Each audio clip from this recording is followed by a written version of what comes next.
comment un jeune peut influencer son milieu.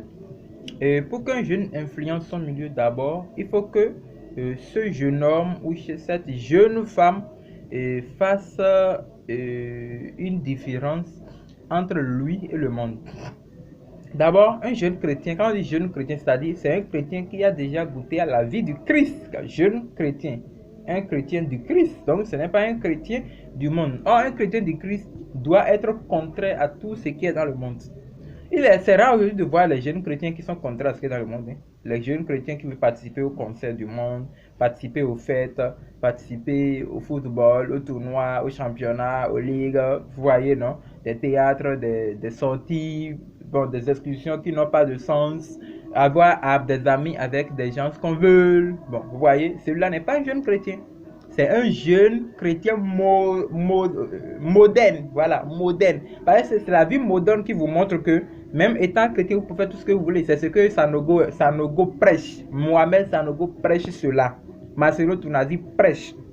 Hein? Les gens comme Ivan Castanou prêchent. Ils prêchent la dépravation. C'est ça, il veut dire même. Ils prêchent la mondanité. Voilà, la modernité de la jeunesse chrétienne, ce qui n'est pas conforme à la Bible. Donc, pour qu'un chrétien, un jeune chrétien influence son milieu d'abord, il faut qu'il fasse la différence entre le monde et la vie chrétienne. Il faut qu'il se différencie. Oui, il faut qu'il se différencie. Il faut qu'il soit prêt à être la seule personne que Dieu va utiliser.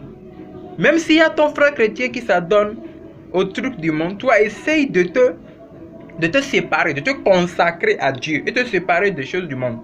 Or, on ne se lève pas pour se séparer des choses du monde. Il faut d'abord faire l'expérience vraie de la nouvelle vie en Christ, c'est-à-dire de la nouvelle naissance. Bon, donc sans la nouvelle naissance, la personne ne peut pas avoir le pouvoir sur le monde. Souvenez-vous de ce que l'apôtre Jean a dit. Il dit, petits enfants, je sais que vous vaincrez le monde parce que la vérité habite en vous. Il dit, il a écrit même aux jeunes gens, je sais que vous avez déjà vous avez vaincu le malin. Et personne ne peut vaincre le malin si la personne n'a pas le pouvoir surnaturel en lui. Et ce pouvoir, c'est Jésus-Christ. Donc, tu n'as pas l'Esprit Saint en toi, il te sera difficile d'influencer ton milieu. Donc, une fois que tu as ça là en toi, tu mènes une vie de sanctification. Hein? Même sans prêcher Jésus, les gens vont voir Jésus en toi.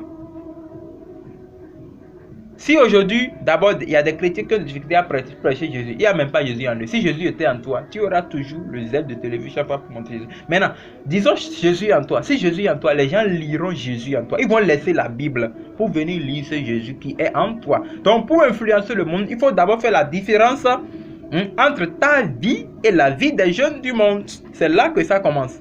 Et là maintenant, tu peux suivre l'exemple des gens comme Joseph, des gens comme Daniel, des gens comme les Michaël, les Azaria, les Anania. Vous voyez, non? Bien. Donc